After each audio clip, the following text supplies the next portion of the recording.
Recently কিয়া ফাইলকে নিয়ে মুখ খুললেন মনোয়ার হোসেন ডিপজল। তিনি এক আনুষ্ঠানিক ব্রিফিংয়ে বলেন, কিয়া ফাইল তো তার নাটকে আগে থেকে বাজে ধরনের কাজ করে চলে আসছে এবং বাজে কাজ করত।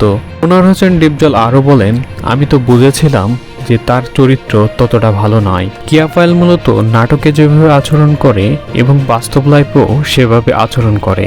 মনোয়ার হোসেন ডিপজলের এই মন্তব্যকে ঘিরে সাম্প্রতিক সময় নেট দুনিয়ায় চলছে আলোচনা সমালোচনা। আবার কেউ কেউ তো বলছেন কিয়া পায়েলকে নিয়ে মন্তব্য করা ঠিক হয়নি মনোয়ার হোসেন ডিপজলের। আবার কেউ কেউ তো বলছেন মনোয়ার হোসেন ডিপজলের বাস্তব অভিজ্ঞতা থেকে এই কথাগুলো বলছেন।